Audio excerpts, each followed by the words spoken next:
L'appel de la CFDR, la coordination des forces de défense de la démocratie et la République, regroupant des partis d'opposition et organisations de la société civile, ces manifestants sont venus apporter leur soutien à la jeune qui vient de prendre le pouvoir. Ils ont dû braver un soleil de plomb pendant de longues heures pour manifester leur joie dans une ambiance électrique. La sixième république est passée. La sixième république est morte de sa mort naturelle. Elle est venue par la force. Elle est partie par la force. Elle est partie comme elle était venue. Elle a mérité son départ. Nous avons franchi une grande étape. Nous sommes venus dire au Conseil suprême que nous le remercions. Nous allons aussi leur dire que nous leur souhaitons bonne chance. Nous allons leur dire que la CFDR est toujours debout au service du Niger. Et nous serons auprès d'eux à restaurer la démocratie. Et nous ferons des élections libres et transparentes.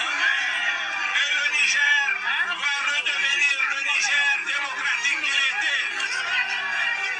Et nous allons définitivement mettre fin à toutes les formes de dictature.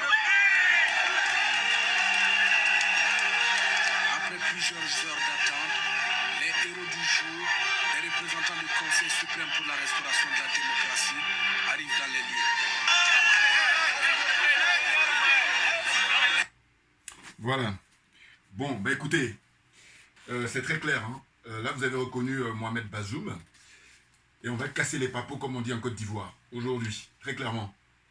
Bonjour à tous, aujourd'hui nous sommes donc le 10 août 2023. Je fais cette vidéo pour revenir sur l'actualité au Niger, comme j'avais prévu. Et je remercie le frère Hervé, hein, qui est un frère panafricain, convaincu, un authentique panafricain. C'est lui qui m'a transmis ce lien-là, où il y a les archives. C'était en 2010, lors du coup d'État qui a renversé le président Tandja au Niger. Et vous avez reconnu donc Mohamed Bazoum. Alors quand je parle de casser les papos, c'est simple. Jusqu'à présent, moi je voyais Bazoum comme quelqu'un qui effectivement a travaillé à Areva, qui est devenu Orano, et tout comme son, qu'on appelle son prédécesseur, voilà. Et donc je restais là-dessus, et puis je ironisais en disant qu'il était malien. Mais là, ces derniers temps, on a beaucoup de précisions qui d'ailleurs étaient apportées déjà par Amina Fofana, la sœur du Mali.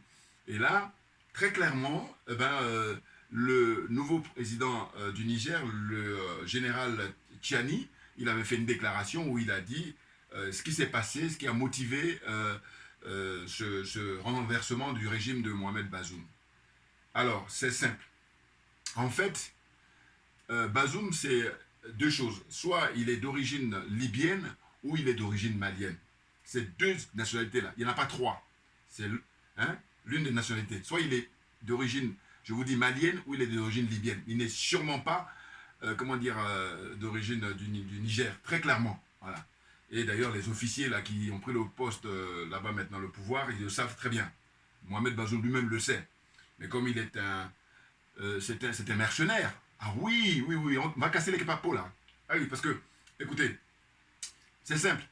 On nous explique quoi? On nous explique qu'en fait, le général Tchiani, qui était on appelle ça, responsable de la garde présidentielle, donc qui assurait la sécurité de Bazoum depuis qu'il a pris le pouvoir, et bien avant lui, c'est le prédécesseur aussi, Issoufou, il assurait leur sécurité.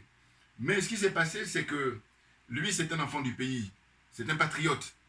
Et il a constaté que Bazoum, depuis qu'il est président, il a fait libérer beaucoup de, terroristes, voilà, hein, qu'ils ont arrêtés.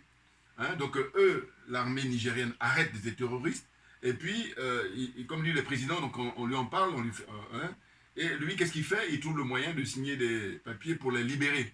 Et donc ça s'est fait à plusieurs reprises. Et là, finalement, il y a eu un ras-le-bol.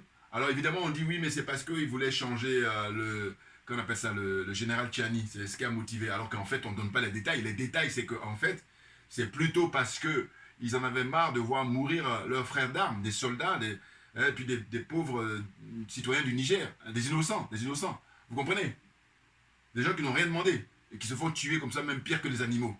Donc c'est ça la vérité, la vraie, et non pas le mensonge qui est colporté depuis le début en disant que oui, en fait, le général Tchiani prend le pouvoir parce qu'il avait peur de se faire. Mais en réalité, toujours pareil, en tant qu'être humain, moi je fais preuve de mon intelligence, la réflexion, j'ai dit quoi? J'ai dit, mais écoutez, comme ce sont les Français qui pilotent, hein, qui tiennent les agendas de tous ces pays-là, la zone CFA, France CFA, la zone des aliénés, la zone des complexés, la zone des corrompus. Voilà, donc c'est la France qui tient les agendas, qui dit à chacun de ces pays, hein, qu'est-ce qu'ils doivent faire. Bon, les dirigeants, je parle, hein, j'entends. Bon. Sauf, c'est plus le cas pour le Mali, c'est plus le cas pour le Burkina Faso, et puis maintenant, c'est plus le cas pour, comment dire ça, le Niger, très clairement. Hein. Donc, il disait, ce qui s'est passé, c'est, en fait, les Français qui vont dire, bon, ce gars-là, il commence à être gênant, donc il faut le changer. Et puis même, Bazoum lui-même, je pense qu'il a dû se rendre compte qu'à un moment donné, il va falloir qu'il enlève Tchiani parce que il bouleverse son agenda, à savoir que lui, en tant que chef terroriste, hein, c'est un terroriste, Bazoum, voilà. Là, il faut le dire maintenant, mais constamment, il ne faut pas se gêner puis raser les murs. Parce que là, quand on a les preuves, comme je dis toujours, quand on n'a pas compris, on peut traîner, mais une fois qu'on a compris, on n'a plus de temps à perdre. Donc là maintenant, on a les preuves. Et donc, c'est un mercenaire, voilà, très clairement. Et il n'est pas le seul. Ah oui, tous les dirigeants africains là, qui sont favorables à, comment on appelle ça, à la France-Afrique, qui sont des terroristes, ce sont des mercenaires. Ah ben oui, non, attendez, parce que eux, les miettes là qu'ils ont, eh ben, ils préfèrent garder ça pour sacrifier le peuple africain. Et comme je vous ai dit précédemment, que la France-Afrique se nourrit du sang des Africains. Vous vous rendez compte? Donc ce sont des criminels, des terroristes, hein, des mercenaires au service de la France-Afrique. Très clairement. Il n'y a pas que Bazoum. Ah oui. Bazoum, on a pris la main dans le sac. Puis il fait des déclarations, rappelez-vous, dans des archives aussi pareil. Il a fait une déclaration qu'il était en visite ici à Paris. Il était avec Macron et puis il disait que il n'y a pas de test prévu hein, au niveau de la CEDEAO qui permet la fermeture des frontières dans un cas de renversement de régime. Tout ça, il a dit ça. Tout ça est disponible sur Internet. C'est pour ça que je dis que maintenant, il n'y a plus d'excuses. Vous voyez? Donc, l'explication, c'est ça, la vraie. C'est de dire que le général Tchiani, à plusieurs reprises, a attiré l'attention de Bazoum à l'époque en lui disant, écoutez, c'est des terroristes que nous arrêtons, on met en prison, et puis vous trouvez le moyen de les libérer. Et ça s'est manifesté à plusieurs reprises. C'est pour ça qu'il y a eu ce ras-le-bol là, et il a dit, bon, il a demandé à ses gardes là, allez, il faut l'arrêter. Et c'est ce qui s'est passé le 26 juillet dernier, si je me rappelle exactement de la date hein, de l'arrestation de Bazoum, très clairement. Vous voyez? Donc franchement, aujourd'hui, comme je dis, on est à l'heure d'Internet, on est à l'heure des réseaux sociaux. Comment se fait-il qu'il y a des frères qui font mine, hein, qui se confortent dans la servitude volontaire? C'est criminel. On a les preuves. Hein? Donc, quand je parlais de casser les papos, Bazoum est un mercenaire au service de la France-Afrique. On l'a pris la main dans le sac. Hein? Vous comprenez? Mais oui. Et ça ne pouvait pas être autrement. Et d'ailleurs, c'est pour ça qu'on comprend beaucoup mieux pourquoi il s'obstine à vouloir le remettre, comment on appelle ça, au pouvoir. Ben oui, puisque le boulot qu'il fait, il n'a pas terminé. En plus, là, il est au pouvoir depuis 2 ans. Hein? Et les patriotes, les vrais, hein, qui sont originaires du Niger, ils ont dit non, il y en a assez, il y en a ras-le-bol.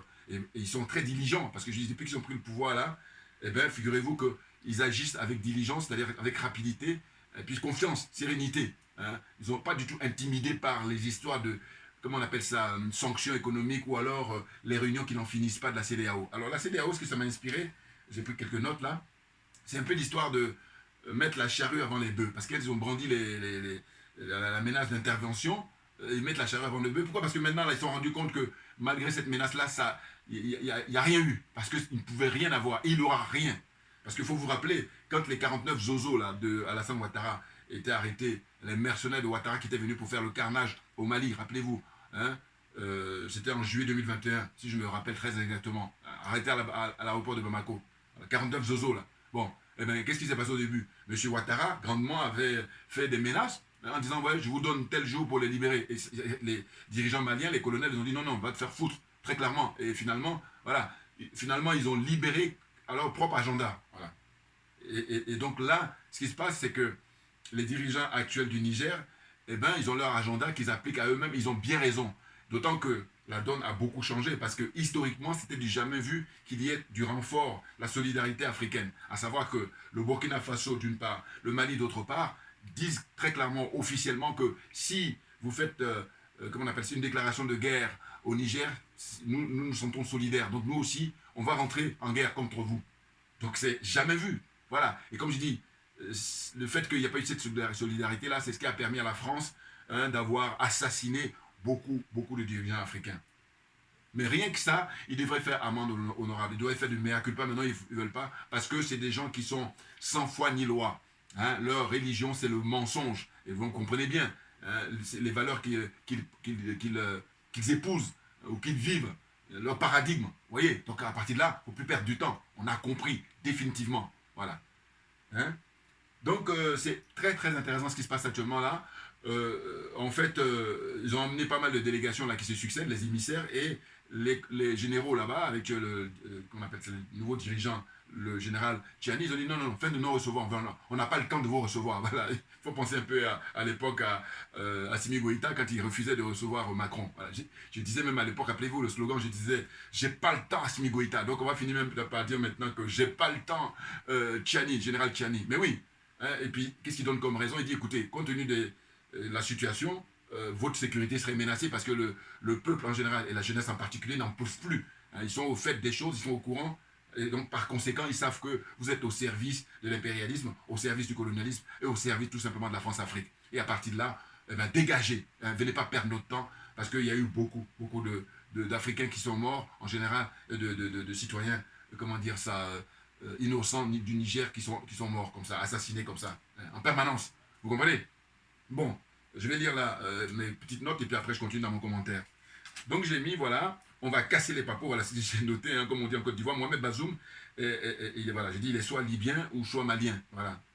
Mais il n'est pas du tout du Niger, voilà. Mais ça c'est vraiment le savoir-faire de l'oligarchie française, le savoir-faire du système de la France-Afrique, voilà, c'est comme ça qu'il procède. Bazoum a manifesté, comme vous avez vu tout à l'heure, en 2010, il manifestait pour célébrer l'avènement des militaires d'un coup d'État en 2010, voilà, pour le renversement du président Tandja. Vous voyez? Donc là, à un moment donné, comme on a ces preuves-là, qu'est-ce que vous voulez faire d'autre si ce n'est simplement de faire un mea culpa et puis on passe au sujet suivant. Et d'ailleurs, il le sait très bien, aussi bien les dirigeants français que les gens de la CEDEAO, que Bazoum c'est terminé. D'ailleurs, il est question de le juger lui. Issoufou, il faut aller chercher aussi tous les dirigeants là, qui ont pris le pouvoir depuis ces 10 dernières années. Voilà, il faut les arrêter et les juger. Voilà. Là, on le fait parce qu'on est des humains. Voilà. Et puis, à but pédagogique. Il faut le faire absolument. Chers frères qui sont nos dirigeants là-bas au Niger. Ah ben oui. Et d'ailleurs, je commençais. Désignation d'un premier ministre, nomination d'un premier ministre, et puis il est en train de constituer son gouvernement là, tranquillement. Ils ne sont pas là les bruits de bottes là.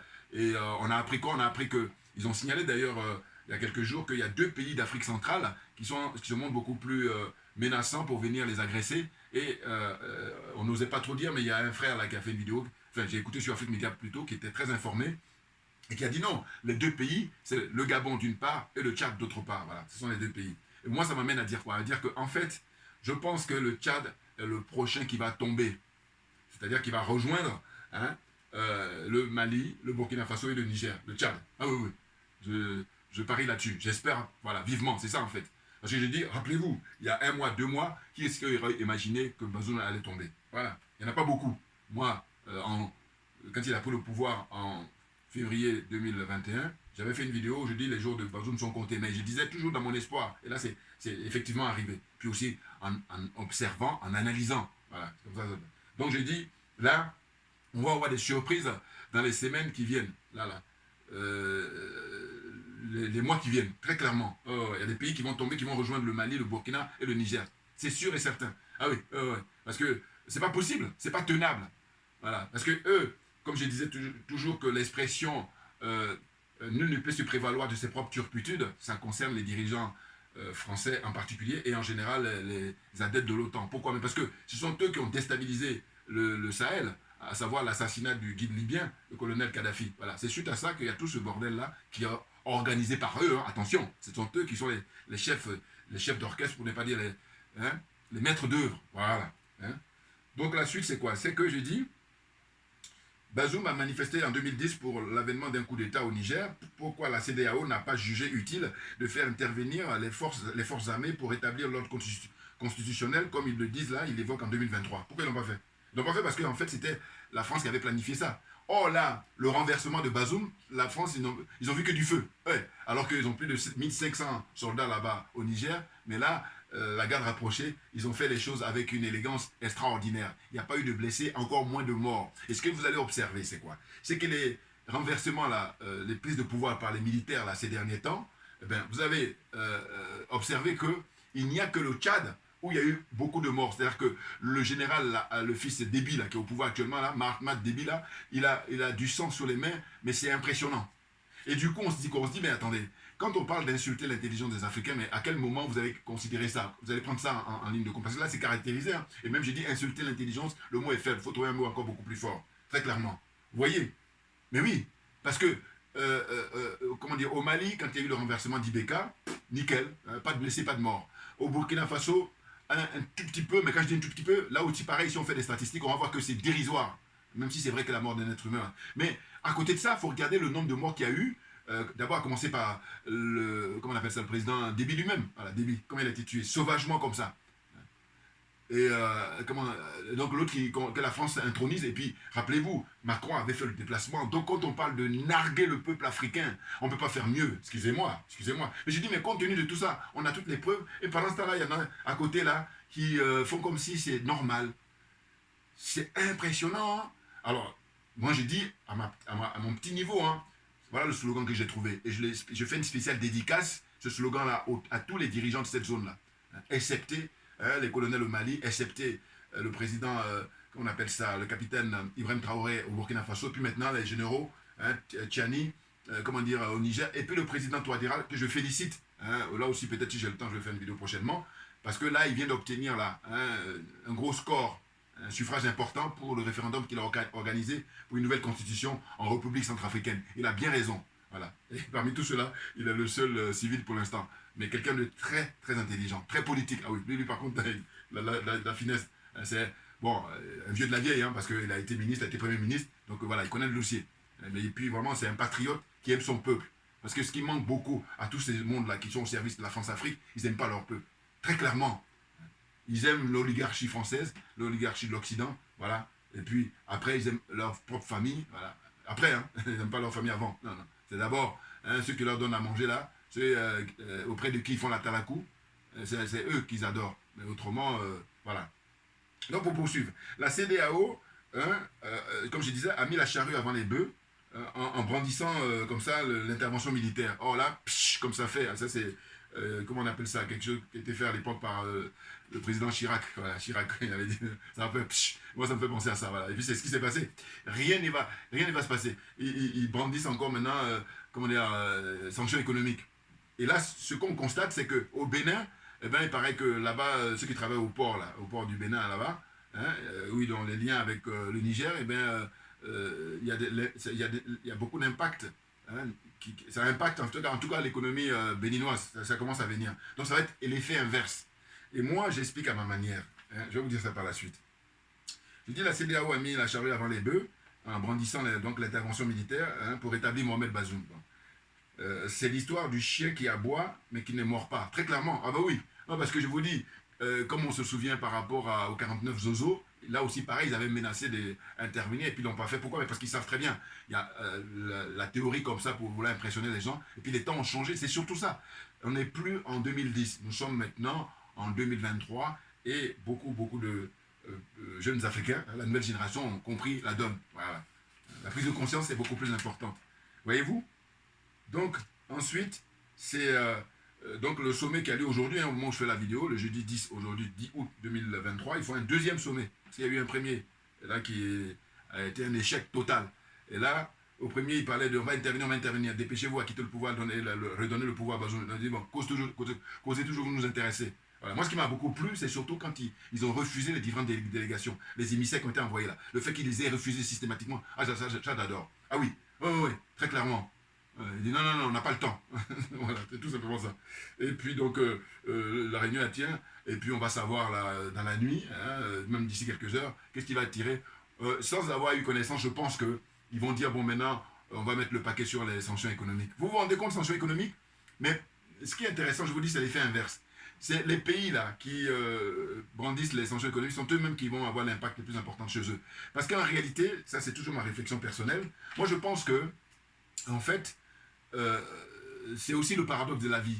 C'est-à-dire que ces pays-là, comme ils vivent dans la pauvreté endémique depuis très longtemps, voilà, ce qui fait que la population est habituée à des stricts minimums. Pour ne même pas dire deux fois, ils n'ont rien du tout. Voilà. Donc, quand on parle de sanctions économiques, à vrai dire, où ça peut avoir de l'effet, c'est les pays comme la Côte d'Ivoire, voilà, hein, avec un niveau de vie un peu plus élevé quand on compare avec le Niger et le Burkina Faso et le Mali. Voilà. Là, ça serait chaud pour eux si jamais il y a sanctions économiques contre la Côte d'Ivoire ou s'il y a sanctions économiques contre le Sénégal, par exemple. Voilà. Mais sinon, les autres pays là, je vous dis, pourquoi ils s'en sortent? L'exemple a été donné par le Mali et ensuite le Burkina Faso et maintenant le Niger. Mais c'est simplement que, et là c'est du bon sens, hein, ce que je suis en train de dire, c'est du bon sens. Voilà. Hein, de vérifier que, compte tenu du fait que, eh ben, écoutez, ils n'ont pas grand-chose. Donc, après, tu n'as pas grand-chose, on t'enlève, mais il n'y a rien. Voilà. Or, celui qui en a beaucoup, c'est comme là, le niveau de vie des Français. Bon. Hein? Eux, ils redoutent parce que les années qui viennent, ils vont chuter. Ça a commencé déjà, hein, très clairement. Pourquoi? Parce que la vérité, elle arrive tranquillement. Parce que jusqu'à présent, c'était le mensonge qui avait pris la place. Or, le mensonge, il est en CDD, comme je vous dis, et la vérité en CDI. Voilà, elle arrive tranquillement. Voilà. Donc là, c'est pour ça qu'ils sont flippés, ils sont angoissés, ils ont la frousse, ils ont la trouille. Très clairement, les dirigeants français. Ouais. Et là, qu'est-ce qu'ils font? Mais ils utilisent les Africains, comme d'habitude, pour faire le sale boulot. Et du coup, moi, quand j'ai réfléchi avant de faire cette vidéo, je dis, mais attendez, quand il y a eu la guerre, les guerres, au fond, j'ai conjugué ça au pluriel. Ici, en Occident, la France a demandé le concours, elle a réquisitionné des Africains qui sont venus ici pour se battre pour elle, hein, dans les différentes guerres qu'elle a pu avoir. 1870, un général Mangin il allait réquisitionner les Africains après 14-18, ensuite 39-45, voilà. À chaque fois, les Africains sont venus pour aider la France. Donc, il n'y a aucune reconnaissance, l'ingratitude, mais le mot est faible, il faut trouver encore plus fort. Mais moi, je dis c'est des malades. Oui, quand je tourne dans tous les sens, à mon point de vue, parce que je dis, quelqu'un qui est équilibré, quelqu'un qui est vraiment, qui s'est dit être humain, parce que voilà, comme j'ai dit, la chute, je dis, ils ont l'apparence d'être humains, ce ne sont pas des êtres humains. Qui dit mieux, voilà. Parce que tout ce qui brille n'est pas de l'or. C'est clair pour moi. Vous voyez? Donc, compte tenu de tout ça, aujourd'hui, au XXIe siècle, qu'est-ce qu'ils ont décidé de faire? En fait, ils ont décidé maintenant de prendre les Africains pour aller tuer d'autres Africains en permanence. Et maintenant, il appartient aux soutiens, ceux qui soutiennent Bazoum, ceux qui soutiennent Patrice Talon, ceux qui soutiennent Alassane Ouattara, ceux qui soutiennent Macky Sall. Hein? D'ailleurs, j'ai beaucoup aimé la réaction d'Amina Fofana quand elle est passée récemment sur Afrique Média. Elle dit, mais il faut que Macky Sall, avec sa ministre des Affaires étrangères, porte le treillis, il se mette devant, voilà, pour aller faire la guerre au Niger. Il faut que M. Alassane Draman Ouattara porte le treillis, il se mette devant pour aller faire la guerre, comme on appelle là-bas au Niger. Il faut que Patrice Talon se mette en treillis, alors que Nini, c'est des trouillards. Alors là, je vous dis, j'ai déjà expliqué dans le passé, et je suis convaincu de ça, j'ai dit, très souvent, les votes en guerre, c'est les gens qui ne peuvent pas faire le service militaire, qui refusent de faire le service. Mais tout simplement, ils sont des peureux, c'est tout. Ce qu'ils font là, tout le monde peut faire ça. Par contre, ce que tout le monde ne peut pas faire, c'est le courage dont font preuve les colonels au Mali, dont font preuve le capitaine au Burkina Faso avec ses camarades de lutte, et puis là, les généraux au Niger, voilà, ils sont très courageux. Ça, c'est beaucoup plus difficile. Mais sinon, s'asseoir dans le bureau et puis claquer le doigt pour dire, bon, allez, je vous donne l'ordre. Mais tout le monde peut faire ça. Un enfant qui vient de naître, suffit qu'il sache marcher et puis ça y est. Donc, voilà. Donc, ils n'ont aucun mérite. Voilà. On est d'accord. Donc, la suite, c'est quoi? C'est que je dis, en fait, les militaires au pouvoir au Niger, avec le président, le général Tchiani, ne se laissent pas du tout impressionner. Ça, c'est clair. Ça, j'adore. Franchement, j'adore. Hein, par les menaces des impérialistes, des colonialistes, des adeptes de la France-Afrique et de la CEDEAO. Ils ne sont pas du tout impressionnés. Ouais. Je vous dis, le fait qu'ils refusent les émissaires, là, c'est la démonstration. Ah oui, ils sont à l'aise. Parce que, justement, ils savent qu'ils ont des alliés et des alliés de poids. Attendez, excusez du peu, l'Algérie, qui dit non, ça fait de trop. Vous avez déstabilisé la Libye, maintenant ça suffit. Donc nous, là, si jamais vous attaquez, comment on appelle ça, le Niger, nous aussi on se sent concernés, donc on rentre en belligérance. Ah, c'est pour ça que je vous dis, les réunions qui se tiennent là, c'est formel. Voilà. Puis ils ont honte.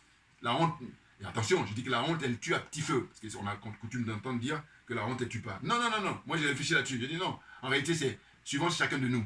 C'est comme l'alcool. Vous savez, il y a des gens, ils prennent un verre, ils sont KO. Alors que d'autres, il en faut d'autres qui prennent une bouteille.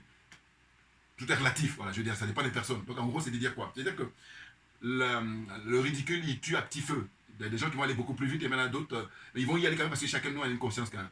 sauf à se doper, à se droguer 24 heures sur 24. Mais sinon, à un moment donné, tu te mets devant la glace, tu as ta conscience qui te gronde en permanence. Et voilà, si jamais je leur accorde ce minimum de humanité, voilà. Mais sinon, s'il n'y a pas d'humanité, c'est sûr que là, ils s'en foutent définitivement. Comprennent qui veut, comprennent qui peut. Voilà, très clairement. Donc, pour poursuivre, je dis, bien au contraire, les autorités actuelles du Niger, dirigées par le général Tchani, fait comme bon leur semble, avec la fermeture de la frontière aérienne. Voilà. Ils ont fermé leur ciel là depuis dimanche. Tout simplement. Dimanche 6 août, là, ils ont dit non. Et là, qu'est-ce qu'ils constatent? C'est la France, comme d'habitude, mais qui ne veut pas respecter. Mais parce que, vous savez, la confiture est tellement bonne. Cette expression, elle est connue. Hein, voilà. Hein, la confiture est très bonne. Donc, du coup, mais comme ils avaient même, en plus, ils n'avaient pas prévu ça, donc ils sont perturbés là. Ils sont complètement perturbés. Du coup, ils passent leur temps. Mais ils avaient même eu l'habitude avec le Mali. Rappelez-vous, ils ne respectaient pas du tout les mesures prises par les dirigeants maliens. Et les Maliens leur ont fait des mises en garde. Et attention, si vous continuez, on va descendre vos appareils là. Tout simplement légitime défense. Parce qu'il faut respecter les traités internationaux. Mais comme c'est des gens qui sont sans foi ni loi, vous comprenez? Voilà. Ah là là là là. Mais bon, je vous dis, les choses ont changé et sont en train de changer. Et vraiment, on est optimiste pour ça. Donc, fermeture de leurs frontières aériennes. Et d'ailleurs, quelqu'un qui a dit quelque chose, enfin, il y a des frères et sœurs qui ont dit des choses très justes. On dit, bon, ils disent qu'il y a sanctions économiques. Hein? Mais s'il y a sanctions, mais donc, pourquoi vous venez comment on appelle ça, au Niger? Hein? Il n'y a aucune cohérence. Hein? Parce que, pour venir au Niger, il faut lever les sanctions. Puis là, vous venez, oh là, il y a les sanctions qui sont maintenues. Mais parce que c'est ils ont l'apparence d'êtres humains, mais ce ne sont pas des êtres humains. Là-dessus, alors moi, on ne peut pas me convaincre du contraire, parce que je dis, si tu dis qu'il y a un être humain, c'est de la théorie. Et donc, quand on passe à la pratique, ça donne quoi? C'est la question que je pose. Ah, et quand dans la pratique, on voit qu'il n'y a rien, il n'y a aucune, comment dire, il n'y a qu'une réalité de l'humain, je dis non, tu n'es pas un être humain, tu as juste l'apparence. C'est clair pour moi. Voilà. Donc, la suite. Les sanctions économiques n'auront pas vraiment d'effet, voilà, j'ai déjà expliqué ça, en tenant compte des expériences du Mali, du Burkina Faso et de la Guinée. Voilà. Hein, ils ont brandi les sanctions économiques là, mais pour autant, les colonels et les militaires sont toujours au pouvoir. Et ils vont bien même se conforter. Hein. Le Mali a commencé pour modifier sa nouvelle constitution, tranquille, et puis là, le président Touadéra aussi l'enchaîne, et les autres vont faire de même. Voilà, de manière à ce que, définitivement, on va bouter dehors la France-Afrique, hein, définitivement. Et puis, je vous dis, la série sur le gâteau, ça va être la suppression du franc CFA, cette monnaie maudite, hein, qui a été mise en place depuis 1945. Donc, ça fait 78 ans que le franc CFA plonge les Africains dans la pauvreté, dans la misère hein, et dans les malheurs. Voilà, on est d'accord. La suite. La non-efficacité des sanctions économiques s'explique d'une part par la grande capacité d'adaptation. La résilience, voilà, un bon mot en français là, voilà. Il se trouve que la force de l'Africain, justement, c'est la résilience. Très clairement. Ah oui, et ça impressionne, je vous dis, les Occidentaux. Là, en apparence, ils font le malin, mais au fond, ils se réunissent en privé, mais ils sont impressionnés. Parce que, regardez, depuis des siècles, on fait subir, comment dire ça, comme ça, des trucs inhumains aux Africains, mais malgré tout, qu'est-ce qu'on constate? Toujours la joie de... Parce que la nature a doté l'Africain, je vous dis, non seulement des richesses du sous-sol, mais surtout l'être africain, hein, les authentiques, hein, les vrais, pas les faux, là. Eh ben, la joie de vivre. Donc, ils célèbrent la vie tous les jours. Voilà. En la matière. Et malheureusement, on en est victime. Enfin, je veux dire par là que, malheureusement, il y en a qui en profitent pour faire du mal à l'Africain. Voilà. Comprenne qui veut, comprenne qui peut. Voilà. Donc, la suite, c'est... En fait... Donc, j'ai dit... la grande capacité d'adaptation du peuple africain, très clairement, le fait que les différents pays ont des populations vivant dans la pauvreté depuis des décennies, c'est ce qui explique ce paradoxe. Voilà, en fait, on va dire, il y a avantages et inconvénients. Alors, inconvénient, c'était que les gens sont dans la pauvreté comme ça, voilà, qui est une... c'est voulu, hein, c'est artificiel, enfin, c'est créé, voilà, par l'Occident, très clairement. Avec le concours des, on appelle ça les mercenaires comme Alassane Ouattara, les mercenaires comme Bazoum, les mercenaires comme Patrice Talon, les mercenaires comme Macky Sall. Ah, ça, je ne me gêne pas, hein, je veux dire, parce que là, on a toutes les preuves, là. Et puis, j'ai dit, le pompon, c'est les dirigeants maliens, les colonels au Mali, ils disent qu'ils ont un dossier béton, et ça fait maintenant 1 an qu'ils demandent au Conseil de sécurité de l'ONU de mettre ça à l'ordre du jour. Et pourtant, ils ne font pas diligence. Voilà. Donc, posez-vous, chers frères et sœurs, les très bonnes questions. Voilà.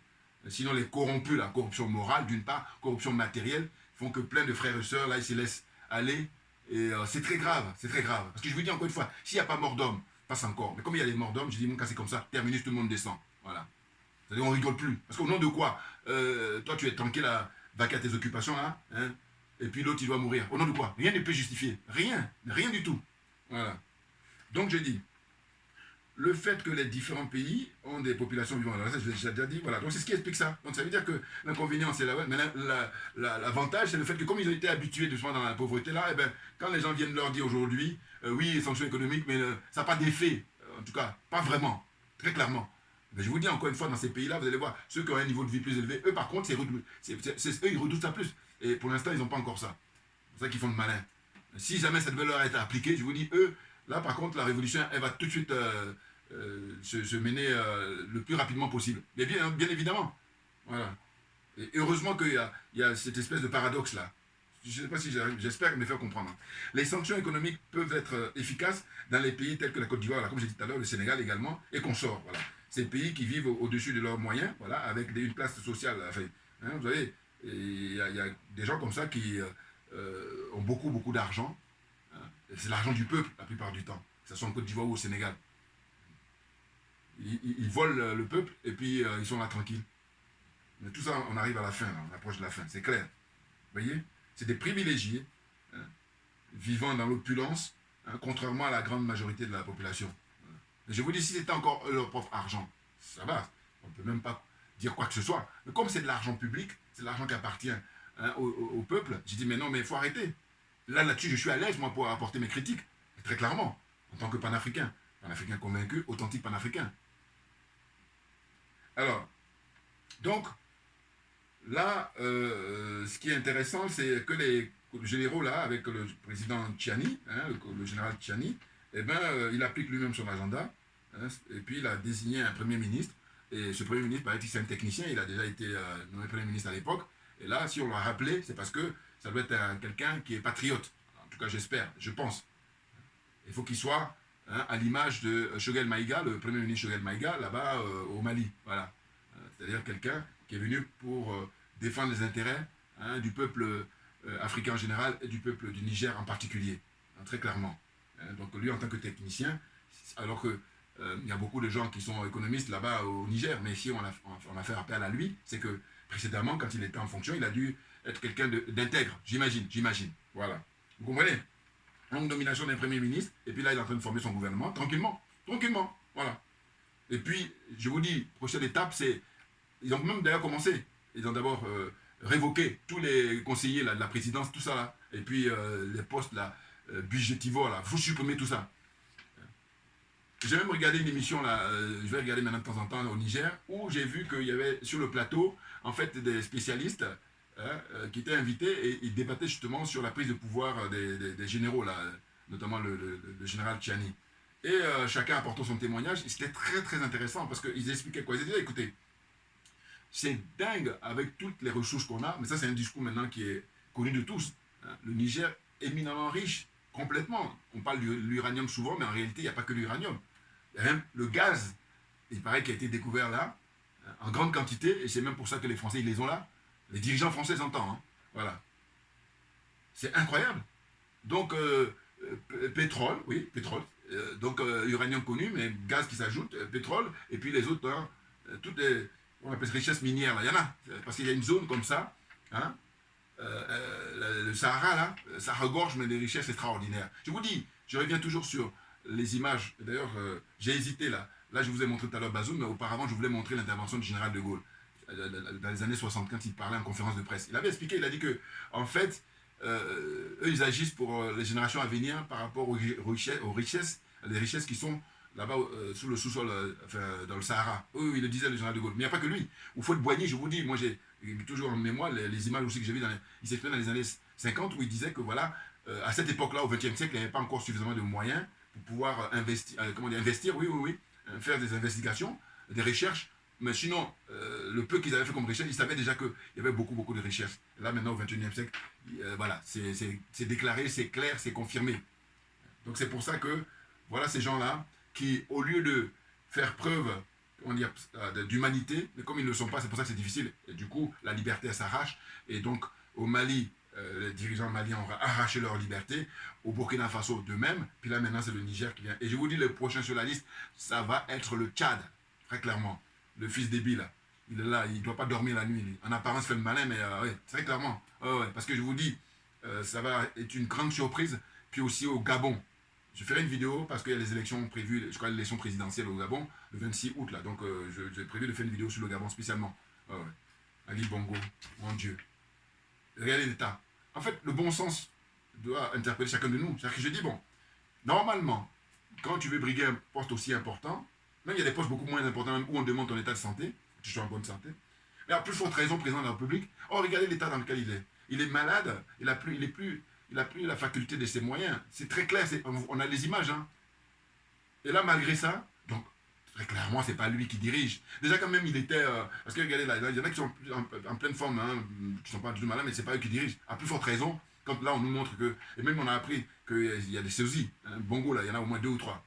Et là, c'est une réalité. Moi, j'y crois, moi. Hein. Ah oui, parce que je vous dis, les enjeux sont tellement énormes qu'ils sont capables de faire ça. Voilà, c'est ça. C'est une question d'enjeu. Trop... Le Gabon, voilà. Un pays comme ça, où ils sont pas très nombreux, avec, comment on appelle ça, du pétrole à gogo. Enfin bon, je reviendrai là-dessus. Donc, pour terminer, je disais que le Premier ministre du Niger, qui vient d'être nommé, il forme son gouvernement, et puis voilà, ils vont mettre à des postes importants les militaires. Hein. C'est normal, voilà. Pour qu'on ne ramène pas des gens comme Bazoum, hein, des mercenaires qui seront au service de la France-Afrique. Tout simplement ça. Hein. Et donc, je dis, hein, le général Tchani a décidé hein, de suivre son propre agenda avec ses compagnons de lutte. C'est ce qu'il faut faire, et rien d'autre. Voilà. Il ne faut pas se laisser impressionner par la CEDEAO, qui est un syndicat, comme on dit souvent, de chefs d'État, qui sont là des cupides. Et puis, qu'est-ce qu'on constate on dit que, en fait, comme le Niger et le Nigeria ils font frontière, eh bien, c'est le même peuple hein, à la frontière. Voilà. Allez-vous retrouver les mêmes peuples hein, au niveau des ethnies, hein, là-bas, au Niger et au Nigeria. Et puis, ceux que je tiens à saluer, ce sont les sénateurs du Nigeria. C'est là où vous constatez quoi? Même si c'est vrai que ce sont les Américains, les Occidentaux, qui ont mis là le nouveau président, qui dort en pleine réunion, il dort. C'est-à-dire que ce n'est pas sa préoccupation, c'est ce que ça veut dire. Parce que chacun de nous, vous savez très bien que quand quelque chose t'intéresse, quand tu trouves très important, tu mets toutes les forces pour ne pas dormir, même si tu n'as pas assez de forces. Mais là, dès que tu sais que tu dors, c'est que ça veut dire que c'est complètement, ça ne t'intéresse pas. Voilà, c'est ce que ça veut dire. Donc, des réunions aussi importantes où il y a des histoires de vie et de mort de citoyens du Niger, le mec il dort. Il ne serait pas le seul parce que la caméra s'est branchée sur lui, mais je suis sûr que si elle balaye tout le monde, on va voir qu'il n'est pas le seul à dormir. Voilà, parce qu'ils viennent là juste pour la forme, parce qu'ils sont envoyés, hein, des mercenaires au service de l'oligarchie. Donc, franchement, big up aux sénateurs hein, et à tous les patriotes et panafricains originaires du Nigeria qui ont dit non, on ne veut pas de cette guerre. Et d'ailleurs, moi j'en appelle toujours, je dis, tous les opposants là, qui sont dans cette zone-là, la zone des aliénés, des complexés, des corrompus, tous les opposants, hein, hommes et femmes, doivent aujourd'hui se lever comme un seul homme pour dire on ne veut pas de la guerre parce que, en fait, je vous dis, les Occidentaux, on nous parle de quoi? De troisième guerre. J'ai dit, mais il faut justement manifester aujourd'hui pour dire si troisième guerre il doit y avoir, sûrement pas en Afrique parce que on a déjà payé un fort tribut depuis des siècles. Voilà, tout simplement mon slogan qui est basique. Voilà. Et même malgré ça, il y en a qui s'en foutent parce qu'ils sont corrompus. Ah, ça, je vous dis, bon, je me répète, mais qu'est-ce que vous voulez que je fasse? Parce qu'en réalité, on est dans une situation où on cherche la solution. Quand bien même on la connaît, hein, mais simplement comme on a affaire à des gens qui sont corrompus, donc on est obligé de rester ça.